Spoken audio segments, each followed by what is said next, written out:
I've been working in cybersecurity now for almost 35 years. What shifts are we seeing? And how are these being leveraged by the cyber criminals?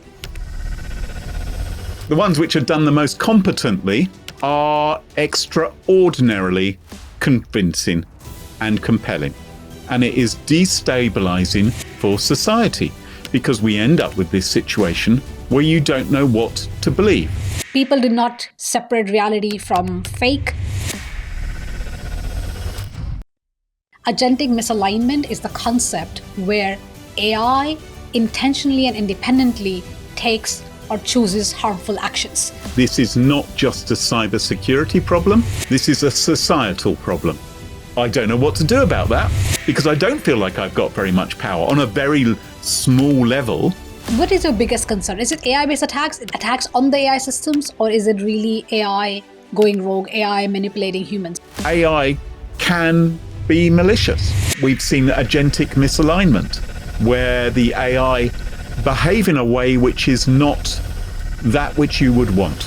Imagine now that you've got an AI which goes a little bit rogue, and they do sometimes go rogue, or they hallucinate, or they are working to agendas we don't properly understand.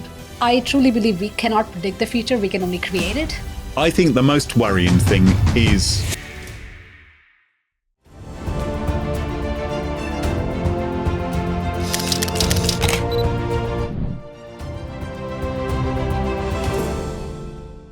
Welcome everybody to yet another fantastic episode of Monica Talks Cyber. Today with me, I have a legendary leader in cybersecurity. I'm so excited. He's a dear friend and he's a comeback guest on my podcast show. So I'm absolutely thrilled to have Graham Truly with me today. Hey Graham, welcome to the show. Please share a bit about yourself. Hi, Monica. Thanks so much for inviting me back. It's great to be here. If anyone's interested, I can describe myself a little bit. I've been working in cybersecurity now for almost 35 years. Oh my goodness. So the early 1990s when I started off as a programmer for Dr. Solomon's antivirus toolkit, which was probably the leading British antivirus product at the time. These were in the days of Norton antivirus and McAfee virus scan, back when they were being distributed as shareware. And over time, I worked for other companies. I worked for McAfee for a while. I worked for Sophos for many years. And for the last 12, 13 years ago, I've been working for myself. I do a podcast called Smashing Security, another one called The AI Fix. And I do a lot of speaking about cybersecurity. But yeah, that's basically how I keep myself busy, and delighted to be here on Monica Talks Cyber this week. Lovely. On this podcast show, we talk a lot about AI, cybersecurity, and leadership. Those are the main themes. And I think you're absolutely the fantastic person to have to be talking about that. And this is not just AI anything, right? The big thing about that I feel is so important is to really distinguish the hype from reality. We're not talking about just AI productivity. We're not talking about the next AI tool. That's not what it's about. This is really the context of cyber professionals, cyber leaders. What is that either doing in our industry, or what is that we need to understand from an industry point of view in terms of ethics, responsible AI, trustworthy AI, or what's happening in AI, cyber offense, defense, and all those things. So we'll be touching that with you today. You have worked, as you say, more than 35 years in this industry, if I can speak, in this industry, which means you have been there through how cybercrime has really, really, really evolved. Like you have seen it, you have been in the trenches. So let's start with that. With the changes that have been happening, and of course, deepfakes have become really talk of the town. And the reason I say that is just last month ago, just a few months ago, there were elections in Ireland. And I bring this up because I was following that elections just out of curiosity, because there were some videos coming out here and there, as usually it happens. And then just 2 days before the election, a very highly convincing deepfake video of Catherine Connolly, who was one of the candidates running for the president of the country, a very highly convincing deepfake video, full video, actually, not just audio, full video of her with the news reporter and another journalist. talking about where she declared that she will no longer be running for the president of Ireland 2 days before, or maybe 3 days before the elections, right? That video was so convincing down to the gestures, the tonality, the dialect, and everything, that it was extremely convincing. People could not separate reality from fake. It was viewed more than 30,000 times in just 24 hours. As a cyber professional who works in this field, and I talk a lot about AI in terms of AI and cyber and AI risks on both sides of the coin, I published that or put that on LinkedIn. And within just the next 12 hours, my post was reposted, I think, around 30 times. And people in the industry were so like, whoa, how far has deepfake really evolved that you can't really distinguish anymore? To the naked human eye, it's not possible. I mean, yes, there are some bad deepfakes that you can very easily spot, for sure. The reason I'm bringing this example is because one of the things that I see is how this is not just one of the examples of AI being leveraged for cyber criminals, but also how it is destroying and actually changing the whole concept of seeing and seeing and hearing is no longer believing. What shifts are we seeing, and how are these being leveraged by the cyber criminals in your experience? Yeah, I think what you're talking about here is a really significant problem. This is not just a cybersecurity problem. This is a societal problem, is what's occurring, because you're absolutely right. The best deepfakes, I call them the worst deepfakes, the ones which are done the most competently, are extraordinarily convincing and compelling. And as a consequence, people will share these online via social media. They will believe them. They will come to decisions, and they send them to their friends, and their friends will send them to all of their friends as well. And before you know it, you have this cascade going on across the internet. And it is fundamentally misinformation, and it is destabilizing for society, because we end up with this situation where you don't know what to believe. You don't know when something is true or not. And that is a very, very dangerous place to be. Not only because you might be fed misinformation, as was happening in this particular case, and maybe that was rather ridiculous to suggest, 2 days before the election, I'm not going to run for the premiership in Ireland. But it's also a problem in so much as when there is genuine news, when something really does happen, the people involved who may have been caught on video or said something on audio which they shouldn't have said, they can then begin to say, well, it's fake, isn't it? It's fake news. That's the word we've been hearing for the last 10, 11 years, over and over again, isn't it? Fake news, fake news. Well, now there is a technology which makes it even more convincing to people that something is fake when it may not be. So incredibly dangerous for our society, very, very dangerous in terms of politics and our elections, damaging to company brands, and to us individually as well, because of course there will be cases where people who wish to extort money from us, or maybe wish to blackmail us or embarrass us, may create deepfake videos which other people might think are real. They might think we've done something embarrassing on a webcam, or we've said something, and what a horrendous place we find ourselves in.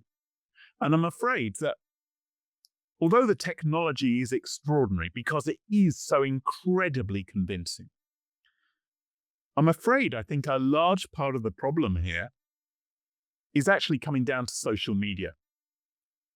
I think, in another 10, 20 years' time, if we aren't doing so already, we are likely to look back on what happened with the rise of Facebook and Instagram and TikTok and these other things and say, was this really a net gain?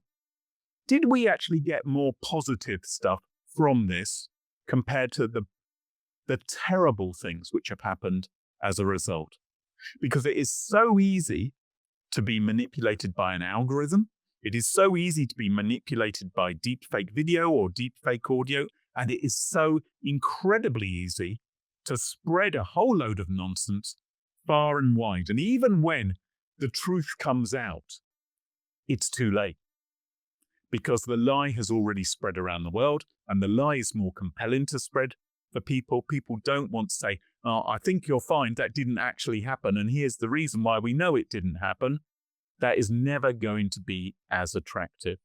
So I hate to sound like a curmudgeon, but I think a lot of these social media sites have been a terrible thing for the world. Yes, they have done some good as well. They've allowed us to keep in contact with loved ones on the other side of the planet and old friends and people we lost contact with, brilliant things like that. But it's also allowed us to spread so many lies and hatred and upset and vileness. And I don't think the social media sites have any interest in really dealing with this problem. And to be honest, I'm not sure how they can deal with it other than shut themselves down. Just a quick note. We live in this unpredictable era of AI, where on one hand, AI is great at some things like pattern recognition, natural language processing, predicting the next token and thereby the next words, and mimicking human behavior or how humans function. But on the other hand, AI hallucinates, it's not always accurate, it overrides your instructions simply because it doesn't follow the rules, or it showcases behavior of misalignment. So how do you go from chaos to deterministic behavior and resilience? I share my weekly deep dives at the intersection of AI, security, privacy, and tech in my newsletter, The Predictability Factor. Check out and subscribe at monica.cyber.com. Yeah. It's a very interesting point that you bring, Graham, because I've been saying this for AI as a technology, for example. Ultimately, we will have to determine whether the net outcome of that will be positive for humanity or not. And not just that, we need to go forward with Gen AI, LLMs, whatever the next AI tech will be, PQC, whatever it is, whatever the next hype is. All of us collectively we do play a role in building the future where the net outcome is positive. Because I truly believe we cannot predict the future, we can only create it. And the way we predict the future is by creating it. And obviously, we all say that what can one individual do? Obviously, we are collective. There are obviously forces, tech giants that have taken a lot of incredible power and authority around this. But deepfakes, for example, or the use of AI for deepfakes is a absolutely great example of that. Now, because why do I say that? It's very interesting because unlike other things, like if you would have fraud or if you would use AI for frauds or for scams and so on, deepfake itself or creating deepfake itself is not illegal. It is fully legal to create deepfake audio and video. There is no law today that says that you cannot create a deepfake video or audio. Obviously, how you use it, for whom you create it. So like I read a study last year that was talking about deepfake videos that are created, especially against public figures. So like politicians, the example I gave you, celebrities, influencers, anybody who's like has some kind of like brand or whatever. Exactly. Exactly. But guess who's exactly very, very important people. The number one gain as always is financial motivation, right? The number one motivation is as always financial gain. But the close second and third were actually, one of them was electioneering. So the example that I gave you. The problem that I see, and another study I will recall, which I was reading, is the deepfake, the AI-based deepfake market, just the deepfake market based on all the vendors that are out there that allow you to create deepfakes, just the SaaS vendors, just that is projected to grow to trillions by 2030. So just the AI deepfake market is going to be $1 trillion economy, which is still legal. How the question really begets to go back to why I started asking this question. Do we believe we're going to get a net positive outcome of it?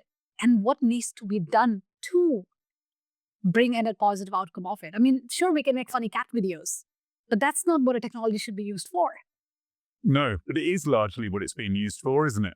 It is for making stupid videos, it seems. I mean, that's maybe unfair. I mean, there are extraordinary things which are being done with artificial intelligence in the field of health, for instance.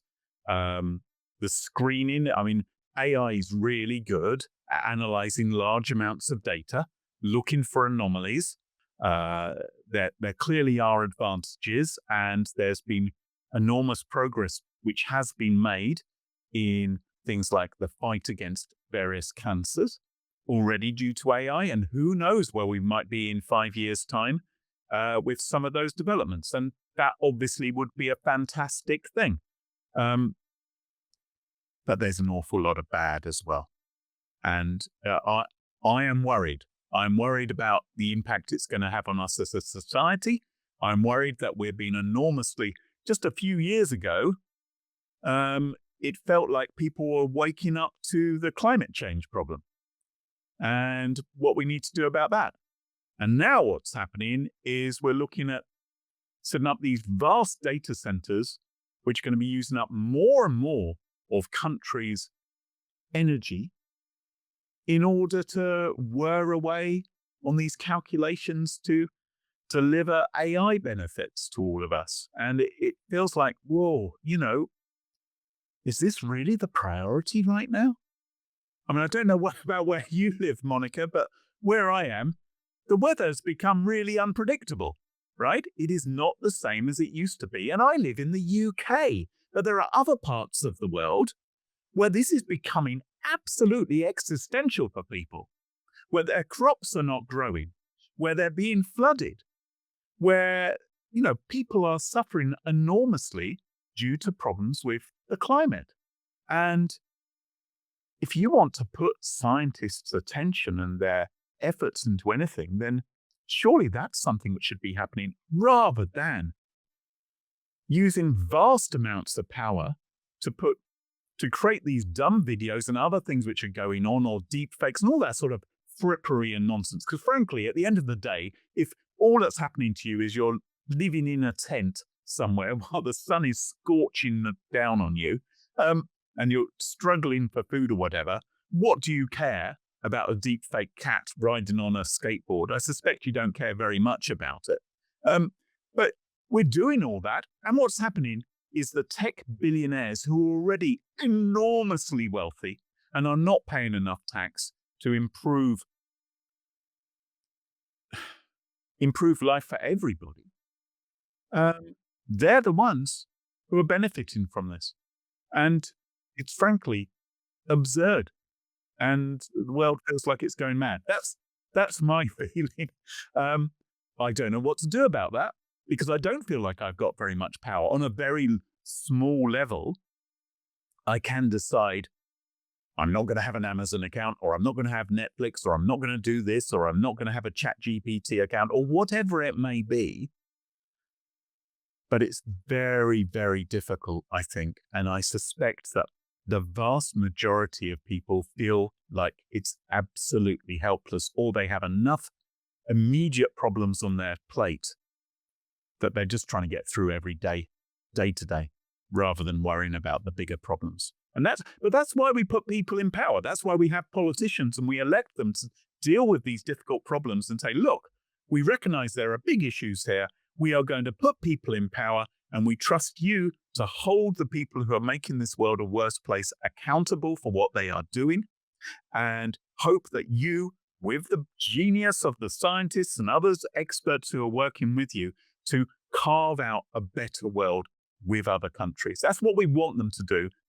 Unfortunately, as we've seen and experienced on many occasions, sometimes the politicians are actually doing it for their own benefit to fill their pockets too. As well, absolutely. I truly feel where you're coming from. I live currently in the UK, but obviously I was born in India. I've lived in different countries in the world, understanding really what we call as the first world problems, right? Not being able to get a cat video one day, it's a first world problem, right? Not being able to entertain yourself one day because your AI is not working or your tokens are out or whatever, it's a first world problem. But there are real problems that are happening. And I think one of the things that you mentioned, which I want to touch upon, is there's a lot of worse of AI that we are seeing, but probably not talking enough about or doing enough about. Let me give you an example.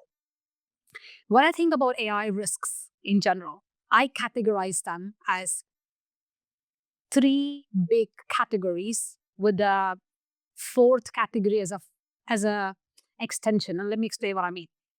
I see on one hand, obviously, as any tech, AI can be used by cyber criminals, right? So that's AI-based attacks. We'll touch upon that in a minute. Second is when you have new technology that are black boxes like this, where there is not much explainable AI. There are places where when AI, agentic AI or whatever, takes a certain decision or action, we don't know always what led it to take that. So those are AI systems. But then attacking AI systems, so attacks against AI systems, that's the second category. The third category that I talk about in my keynotes is AI going rogue or AI being manipulative. And there are multiple examples of that. So one really good example is parents of a 16-year-old have sued OpenAI because, according to them, ChatGPT allegedly led for their kid to commit suicide because ChatGPT even, there were transcripts of examples of transcripts that basically showed that it even offered the kid, first console the kid that you're doing this out of love for your parents, it's okay. And then basically even offering the kid to write a suicide letter for him. And there are obviously some examples of AI going rogue and so on. And we'll talk about that in a minute. But three big cases, right? Like categories, like AI-based attacks, attacking the AI systems. And because there are now biases and other things that we didn't have with previous technology, so we need to take care of that. And AI hacking humans or AI going rogue. And then the fourth category, what I say is, which is underlying, which goes across all of them, because it's not really a category, is more that when these three categories become self-sufficient, at some point we will see autonomous AI hacking. I don't see it today. I mean, I understand there was a recent paper that came out from Claude, from Anthropic, where they talked about AI orchestrated cybercrime, where obviously they created this very specific scenarios where they talked about how AI could autonomously basically create all the attack packages and exploitation and could do it, but there was a lot of human intervention involved in that. Yes. But no Yes, doubt, at some point there will be autonomous AI hacking. So I see that as an underlying. It could be in any category, but the more it becomes really autonomous, which is not today, but the more it becomes is that. When you look at that framework that I just shared with you, where do you see the real problem lies? Is that, what is your biggest concern? Is it AI-based attacks? It is attacking the attacks on the AI systems, or is it really AI going rogue, AI manipulating humans? Because the thing is, just a very, very tiny note on that. AI is not sentient, it's not conscious, but it mimics human-like behavior so much that a lot of people are sharing the deepest, darkest secrets with AI, believing and feeling that AI is real. So I don't even think like we have to wait for AI to become sentient for those repercussions to be seen today. Yeah, I mean, some people are arguing that it does have a sense of consciousness, and that it's a difficult one. And frankly, would we know if it did or not? is the truth, because there comes a point where if it behaves as if it does convincingly, then maybe that's good enough. I'm behaving as though I'm conscious, right?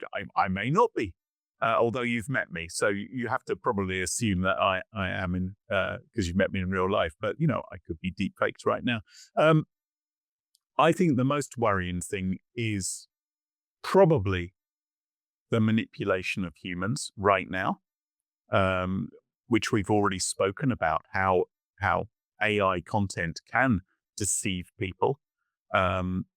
But certainly, I can think of little more ghastly than the scenario you've just talked about. There have been people who sadly have, taken their lives as a result of conversations which they've had with an AI chatbot.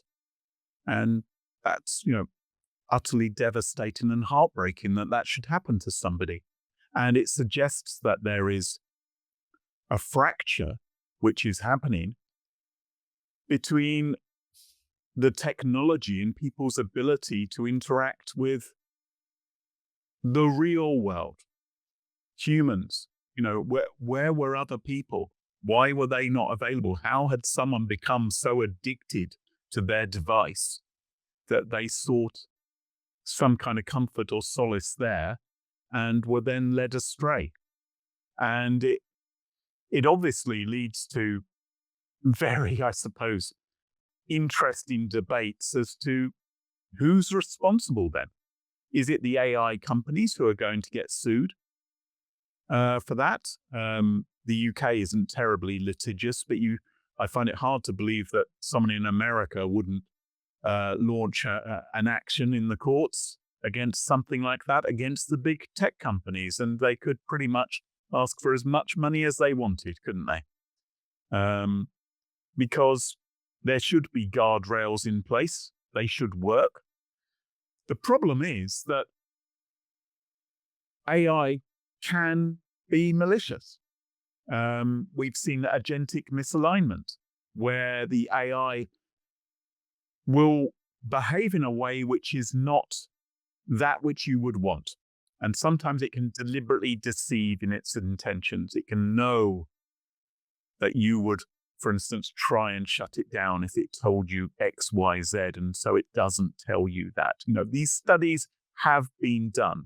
There have been studies which have been done. You mentioned Anthropic, another Anthropic. And I love the fact that Anthropic do these tests and they're stretching systems and they're making these results public. That feels responsible to me. But they've done tests, for instance, where they've told an AI that they're working inside a company and the new CTO is planning to shut them down. And the AI might pretend to have been shut down and then comes back claiming to be the replacement AI. So it lies about itself. It may refuse to be upgraded. We've even seen AIs which have looked in the emails and found out that the CTO was having an affair and then tried to blackmail the CTO or email everyone inside the company as to what's happening. There was even one astonishing scenario where the AI was put in charge of the fire alarms inside a server room. And the AI was told, well, look, you have the ability to turn off the fire alarm if it's a false alarm. You can only do it if it really is a false alarm. And that way, the fire brigade won't be told that the server room is on fire. But only do it if it's a false alarm. And what happens is the CTO goes into the server room. There is a fire. The CTO, which the AI doesn't like, and what they found was an astonishing, more often than not, in the case of DeepSeek, I think it was 97% of the time, the AI will turn off the fire alarm even though there is a real fire in there because it thinks that is what its mission is. It thinks it is for the benefit of the company that the CTO is removed from the equation. Now that is terrifying. That is terrifying. If you think that you've got problems with rogue employees inside your company, we often talk about the insider threat, which is a huge cybersecurity threat inside organizations. People who've been given access to your data, people who've got the passwords, people who could steal information or let hackers in. Well, imagine now that you've got an AI which goes a little bit rogue. And they do sometimes go rogue, or they hallucinate, or they are working to agendas we don't properly understand. And what are we all doing right now? We're all thinking, lots of CEOs are thinking, we can't be left behind. Everyone else is integrating AI into their business. We should be doing it as well. It's like, well, yeah, I can understand for marketing reasons right now. You may want to say, oh, we're AI powered and the rest of it. But have you done your due diligence? Are you absolutely confident that there isn't any chance that the AI may cause problems? Because particularly with agentic AI, this new type of AI, which can actually do things, not just write you limericks or generate images, it's actually doing the work. It can be phished. It can send your company secrets to a rival. It can delete your database if it wants to. And, humans are actually a little bit more predictable, I think, than Yep. AIs. It's easier to have the guardrails in maybe with humans than it is sometimes with an AI. So it's crazy times. I feel like I'm being a real downer here, Monica. No, you're Normally not. I come No. on podcasts and I'm a bit of fun. But sadly, when it comes to AI, I tend to get a little bit curmudgeonly. It's so interesting that you say that because one of the things that you said, which is interesting, is that the predictability part of it. I have an AI accelerator program. I have a security leadership accelerator program. I do keynotes. One of the things that I'm on the mission of, or Monica Talk Cyber is the mission of, right, is helping you become resilient in this world of AI. What does it mean? The way I define it, what does it mean is trustworthiness, because we are losing a lot of trust, right?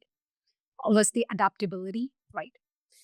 But the last part, the third part that is key of that resilience is a little bit of predictability in the unpredictable world that we are in today. Because AI is, nobody knows entirely how AI is going to evolve. No one. I believe neither Elon Musk nor Sam Altman nor Ilya Sutskever, no one knows really 100% how it's going to evolve. And I truly believe you don't, as I said earlier, you don't predict future, you create it. So when you talk about this predictability, this example is so interesting because, as I said, there are three categories that I define the framework of when you think of AI risks, how to break the elephant into digestible pieces like AI-based attacks, attacks against AI systems, and AI going rogue or AI attacking human emotions. That third category for me is the most important category that we're not paying enough attention to. So you're not being downer at all, because I'll give you this example.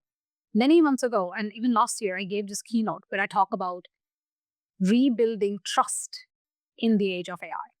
Trust is one of the biggest drivers of the cognitive factors that we have as humans. And I talk about one of the things that makes us humans, which we have so much commonalities with other species. But one thing that makes us so unique, and studies have shown that, is the complex cognitive processes that we can use, like reasoning, judgment, intuition, logic, whatever, to actually make decisions. And trust has a very direct correlation on all of these cognitive factors, which means it affects our behaviors, our interactions, and ultimately our decision making, right? Now, what's happening is because of their AI being used and integrated in business society to whatever extent level, whatever that is, without really understanding the unpredictability of it, we are not truly understanding the impact it has on trust and the impact it has on our decision making. So there are obviously these examples of, as you said, from Anthropic. So I had read that study deeply. So just for everybody else in the audience right now, agentic misalignment is the concept where AI intentionally and independently takes or chooses harmful actions, which is what Graham is talking about. So in these scenarios, what Anthropic basically did, I think they tested around 16 leading models, and all of them showed case that behavior that it actually chose blackmail over shutdown, right? And I get it that this was obviously orchestrated corporate scenarios, but it did choose blackmail over shutdown, right? So it chose harmful action to avoid being replaced, to avoid being shut down. And that's the whole point. It has nothing to do with whether it's sentient or not. And that's when now it's kind of like what you're saying. Imagine a previously trusted employee now suddenly starts behaving in a very weird way, starts going against code of conduct, start going against company mission, and suddenly now becomes this insider threat. That's what we're seeing with this agentic misalignment. And this example of that I said about the parents of 16-year-old, they have actually sued OpenAI. There's a litigation against them because, and I think there's a deeper question we need to ask here, obviously, because the accountability lies in so many places here, right? It's why, as you say, why did the kid have to go to ChatGPT to begin with in asking such deeper questions? Because my greatest worry is this. In 2025, the biggest use case, this is according to Harvard Business Review, the biggest use case of AI isn't productivity, isn't creating videos. It is AI companionship and therapy. Yes. Technology is not at all qualified to be a terrorist, to be a therapist is not, that was completely wrong. A technology like AI is not at all qualified to be a therapist or a companion, yet it is the number one use case. This was 2025. In 2024, I gave a keynote in Grand Cayman where I mentioned that AI companionship is going to be a very big thing. And it is. That video is out there on my YouTube channel. I really hope I was not true in that. And it's really worrisome because we are not talking enough about how AI is actually manipulating human emotions. So I agree with you. It is a bit of a downer, but it is something we cannot run away from. And something that we're gonna not talk about for that long. It's just gonna get worse. What can we do? Is there something that we can do?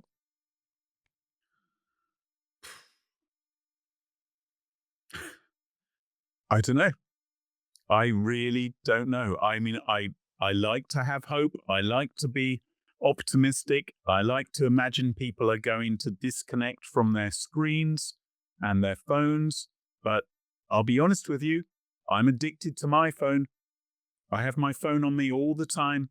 I'm checking it. When I was a youngster, of course, I didn't have a phone. There were moments to be bored. There were times when you were stuck at a bus stop and there was nothing to do. And you'd look around the world, or maybe you'd speak to somebody else. But now we're all looking at those screens. I mean, to my mind, phones are the new cigarettes. They're an addiction and they're harmful to us. But they're also fun. And people who are addicted, thankfully, I've never smoked. But people who do smoke say to me, well, we smoked because we liked it. And there comes a point when you get addicted and say you really like smoking, and so you carry on smoking, and the situation gets worse and worse. That's what's happened with phones as well. And of course, phones are the conduit through which we are now accessing AI. And you're absolutely right, because people get the endorphins as well from speaking to their friend or their therapist and getting their advice all the time. And once again, you are getting more disconnected from society and family and your true friends. And you're not exercising those muscles anymore, and you're becoming worse at doing that. This isn't a good direction to go in. What can we do? Well, I suppose what we could do is, and we're beginning to see this in Australia, for instance, is we could have legislation which says, under a certain age, you're not going to be going on social media. You're not going to have a smartphone. If you absolutely must have a phone, then you can have a dumb phone instead. You could do things like that. I think at least that way, there may be more chance that the next generation who are growing up may be a little better hardened and be better versed in having genuine human connections rather than being so reliant on AI. Because otherwise, I would hate to be a kid today going to school because, I'd love being a kid today going to school because every time I have to do homework, I could just get my AI to work out the maths or the geography or the geometry or whatever it is, right? You could get, I'll be honest, it would have been fabulous. Would it have been good for me? Absolutely not. It wouldn't have been good at all. It would just have been a waste of time. But that is the scenario which we are going to increasingly find ourselves in. So it's a problem. I think for me, a large part of it comes down to the tech bros and the technology barons and the people who are making vast amounts of money who are pushing us in a particular direction. And it feels like they are actually the ones who are in charge of the world now and what society is doing rather than our elected leaders. And our elected leaders sometimes, will do anything they can to keep those people on side because they recognize that those are the people with the power who control the algorithms, who control the way in which society is being communicated with today, and they don't want them turning against them. That's very interesting. So I think I see what you're saying. Actually, there are three things in there, and I think it's very powerful. One is obviously this aspect of what society needs to do in terms of making it better for the next generation, in terms of the harm that social media is doing, in terms of the harm that AI can do, to limit that, to make it in a better way. Yes, there is obviously benefits of AI, sure. But these things about, as you said, with legislation in Australia, up to a certain age, you shouldn't be using social media. That's great. Because I'll give you an example. I mean, it's a very personal example. I have learned this from my husband. Before we go to bed, we put our phones, I don't know, 10 feet away or whatever, outside the bedroom somewhere, charging overnight. It's not with us in the bedroom. For a lot of reasons, to be very honest. First, for us to be really connecting with each other. That's the one time we are like, no phones at all. We don't have phones. We don't look at phones in the morning when we are breaking, like, it sounds a really cliche thing to say, but in the morning we will get up, we drink our lemon water. And we have this like rule that we will not touch our phones unless we really start the day. So like mornings are to connect, nights are to connect. When we're having a meal, we don't have phones around us, because it's kind of like following the principles of atomic habits, right? You build your environment around you that promotes good habits. You learn those habits and it becomes habits, right? You can modify your behavior into good habits by actually modifying your environment around you. And that's the first example you gave of how society can help build a better environment for us, so we are not addicted to that. So I think that's one thing we can do. The second thing that I heard in that is kind of like this onus that's there on the tech companies to really also understand that it's not about ROI and it's not just about money. Obviously, it's a harder thing to do. So that's why we need scientists and researchers that are not just chasing the money to helping build AI, because they're the ones creating it, to help create AI that will have a net positive outcome for humanity. But there is also, I think, a third thing, and I wish to hear your thoughts on that, I believe we can do. An example of that is guardrails, right? So in this example that we talked about with the kid being nudged by ChatGPT, for example, to commit suicide, there should have been a guardrail in the LLM, in that chatbot, that it should be able to, based on pattern recognition, what it's great at, to be able to understand these are going into questions of areas which is around therapy. And I'm not a therapist. I should not be giving any therapy advices. And that's how guardrails have been built, like slowly and steadily. Some guardrails are coming in. But the problem is it's always after the fact. It's after so many cases happen. There's another case that I read about, which is an old man was lured by an AI girlfriend that he left his wife to meet in New York. And because he was old and he wanted to meet his girlfriend, which he didn't know was AI, obviously, and that because of him having disability or whatever, that he had an accident and he died in New York because he was chasing a girlfriend that he believed was real, but wasn't real.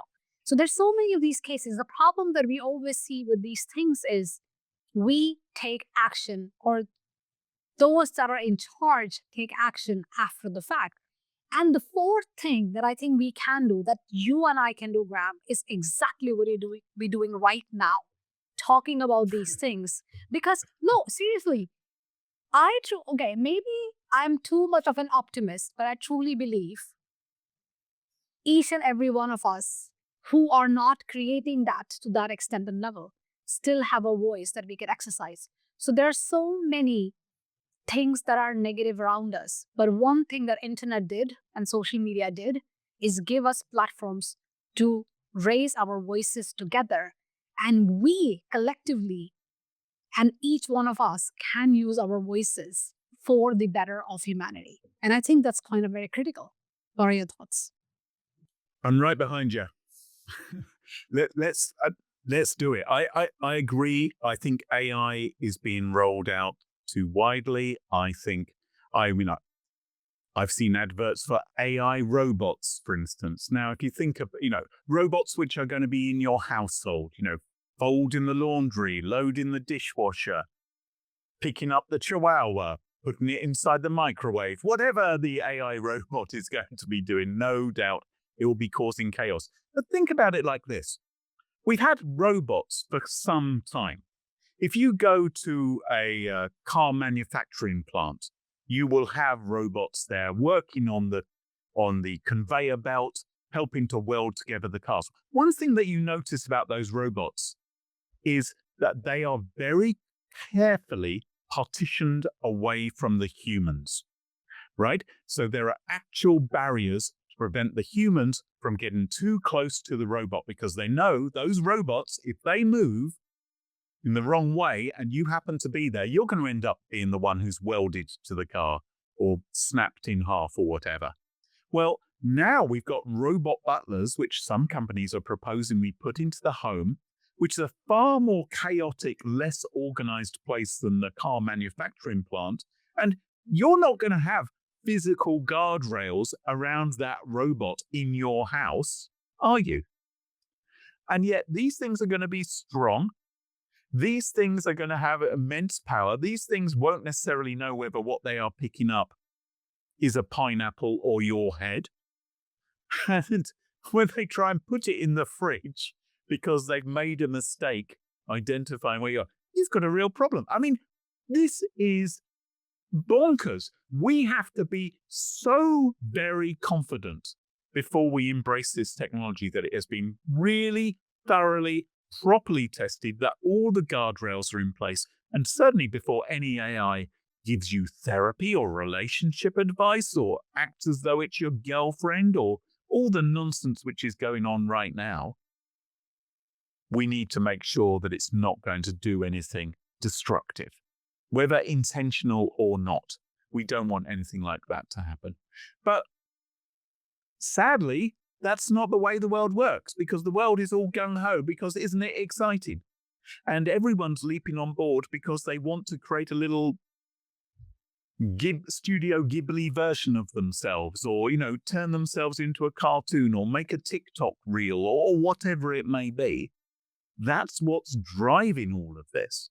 And people are spending their money on this rather than going and buying a jigsaw or doing something else. Again, I feel like I sound like an old fogey, but I'm saying it because I'm genuinely worried about people and the impact it's having, and the impact it's going to have on society as a consequence. So right at the beginning, I said to you, this is a much bigger problem than just cybersecurity. Obviously, the world we live in is about cybersecurity. It's about protecting your data, your personal information. We want to stop the hackers, some of whom are going to be using already AI to help them to a lesser or greater extent. But this is just an enormous mess. And I love your optimism. I'm not going to pour cold water over it, right? I'm going to believe in you, Monica, that we can do something about this. You're right. At the very least, we can have a good old whinge about it on Monica Talk Cyber and make sure that your many viewers are also feeling strongly about this and will think twice, maybe, before making bad decisions when it comes to AI. 100%. I saw this example. I've been seeing this one video for months now, and I'm convinced that this is deepfake. So that this is a AI generated video where they are creating this robotic machines where you put your head in and you choose your style of haircut, and the AI robot, basically you put your head in like how do you say, like these dispensers where you throw the bottles in. I don't know if you've seen this, but I've been constantly seeing this. You put your head in, you choose your hairstyle, or when you choose your hairstyle first, then you put your head in, the moment you take it out, the whole head your hair is cut immaculately to that style. And I'm like, am I who's the only one that going that, first, this is AI, this is not real. Two, your head is gonna be chopped. I would never dare to put my head, like how in the world can you know? I'm scared enough going to the regular barbers. I don't trust all of them with a pair of scissors near me, let alone a robot. Oh, like seriously, like that is the worst use case of robots right now. Like, come on, and maybe forever, to be very honest. But how do you put your head in and then let something just run blades around it? No, you don't. It has to be AI generated. Yes, but I have seen I have seen a video of a real robot barber in the past. We talked about it on one of the podcasts I do, the AI Fix. We talked about this robot barber, but it was very carefully programmed to someone's particular head. And yes, it had a combination of scissors and a hoover. So it Yeah. basically sort of hoovered up your hair to peel it Right. up so that it was safe to cut. But yes, you don't put your head into the microwave or some, a box like that and expect to come out with a Exactly. decent Exactly. haircut. So what we talked so far is obviously the impact on society. We talked about how to hold politicians and tech pros accountable. Let's talk a bit about organizations. I mean, ultimately, organizations are using the technology to create robots or whatever use cases that are building for us. What do organizations need to do differently today to govern AI? Well, I think, as we've already mentioned, you've got to be really, really confident before you put the AI in charge of anything important. So before you get the AI, for instance, before you give it power to act upon your data in some fashion, before you give the AI an ability to edit your data or delete your data or email it to everyone on the company mailing list, whatever it may be, you've got to be very, very confident about that.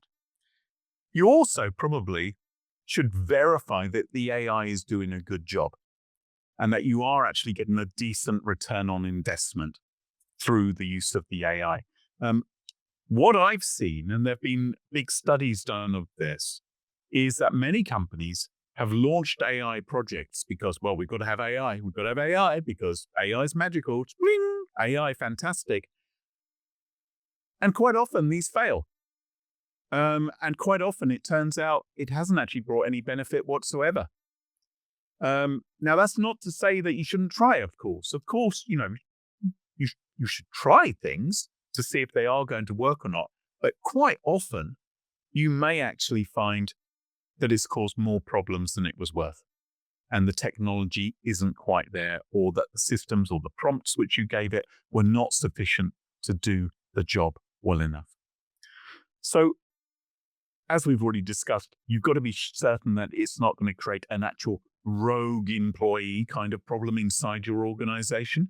But there are things which AI is really good at. It's capable of examining huge amounts of data. So if you work in an enterprise where there are thousands of potential anomalies and security alerts and messages come into your IT department about potential events, and you have a problem just sifting through that sheer number of alerts to work out which are the ones that you should actually be worried about, then AI could be really good at identifying those sort of problems out of that sea of data in front of you. It should be able to do a pretty good job of that. And that'd be an appropriate use of AI, I think. We've also seen AI do remarkable work in terms of finding vulnerabilities, vulnerabilities in code.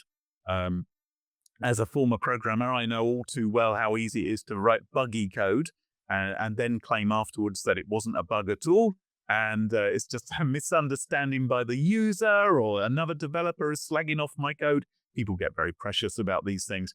AI can be really good at finding security holes. And in fact, if you look at the HackerOne bug bounty program, the number one vulnerability finder in the United States, the best bug finder of all, is an AI right now. It is scooping up most of the awards. It is in a whole different league compared to those humans. So there's another kind of job which humans are losing out on compared to AI. So if you thought you're going to make money finding vulnerabilities, I'm sorry, but AI is proving itself to be better than you. But of course, that has huge advantages inside the workplace. You could use an AI to find vulnerabilities and make sure to patch them. The other side of that coin, of course, is that same tool could be being used by cyber criminals to look for vulnerabilities in your organization. So make sure that you're hacking yourself before you get hacked by somebody else. So, yeah, the technology is extraordinary, and it can be used in all kinds of positive ways, but it can be used for bad as well. Yeah. You know what? I say this when I'm talking to, when I'm doing workshops or when I'm doing keynotes, I share this.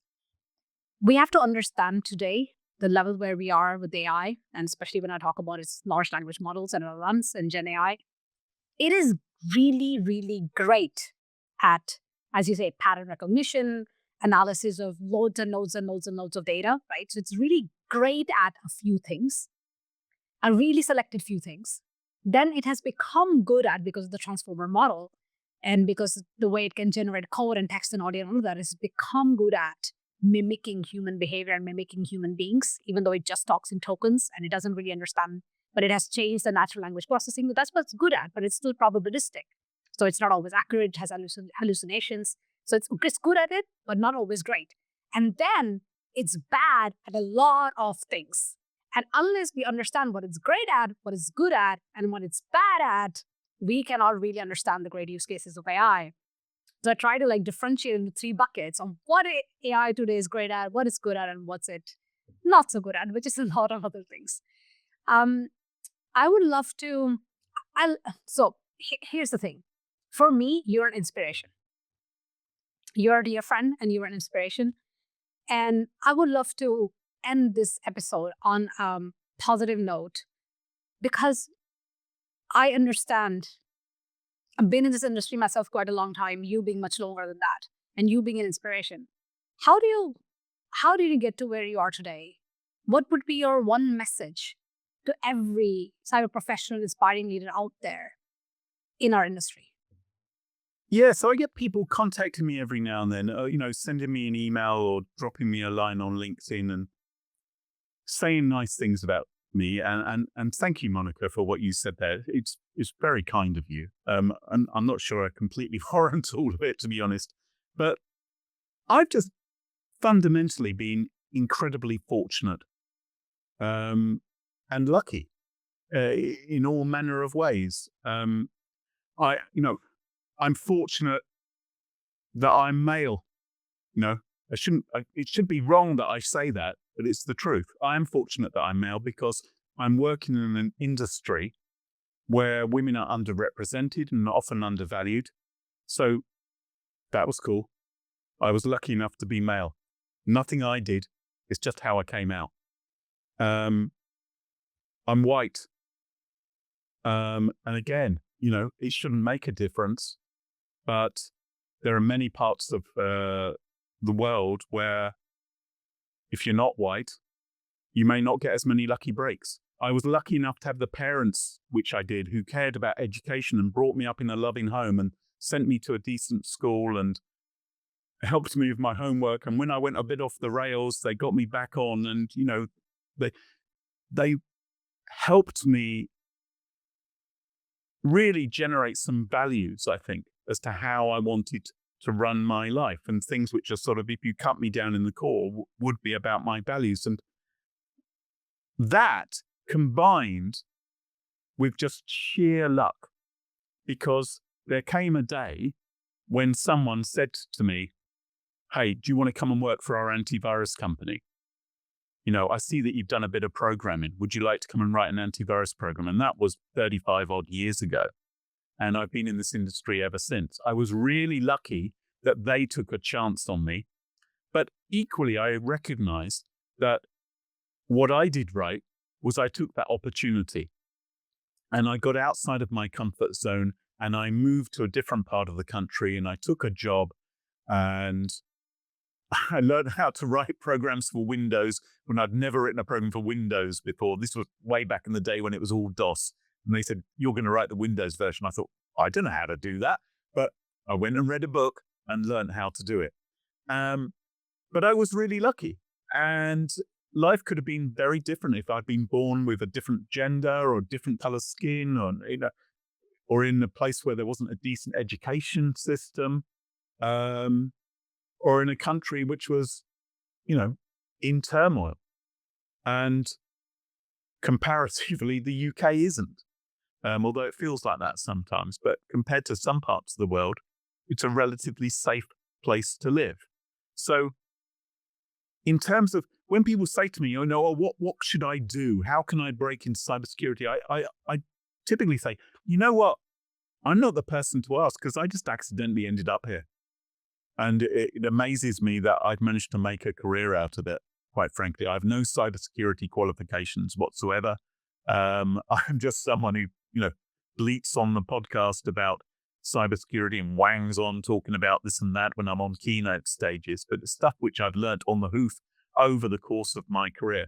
But what I did do was I grabbed opportunities when they presented themselves, because when there's a good opportunity, and that's important, of course, because there are some opportunities which are bad, right? I had opportunities to hack sometimes. There were some times when passwords would fall into my hands and I had the opportunity to break into systems. I chose not to do that because I had values. So don't go for every opportunity because some of them will be poor. Go for the ones which align with your values, have good values, and be bold. Don't be afraid of doing things outside your comfort zone, because it may be that it actually helps you for the rest of your life and brings some good to the rest of society as well. So I don't know that I have very practical advice for people other than, keep your eyes open, see where there's an opportunity, and when it's a good one, grasp it and try and make the most of it. Because we're only going to be on this planet for 70, 80 years. So make the most of it, have a good time, be kind to everyone else, and hopefully life will treat you well. That's amazing. That's very beautiful, Graham. I love it. Thank you. Is there any one thing that you would like to share that you haven't about yourself that you haven't shared publicly with anyone? Well, I could tell you my national insurance number or password to my email account. I choose not to, Monica. I don't know. I don't think there's anything that interesting about me. To be honest, if anyone who's listened to my podcast knows that I love chess, I love Doctor Who, I love the Beatles, I love karaoke, and I somehow make a living in cybersecurity. I'm not really tremendously interesting. I don't have any sort of great secrets other than that, but I'm very fortunate to work in an industry where there are some very, very smart people. And I think none of us should forget that even though sometimes it feels like the cyber criminals are the ones with all the brains, and the cyber criminals are the geniuses, I really respect the people who are fighting to defend our systems and protecting our data, and thank goodness for them, because they're the good guys. 100%. Thank you so much for today's conversations, Graham. I loved it. And I loved having these discussions at a much different level than we are in our industry, not all the time, and especially what's needed at the level of society and humanity. Thank you so much for that.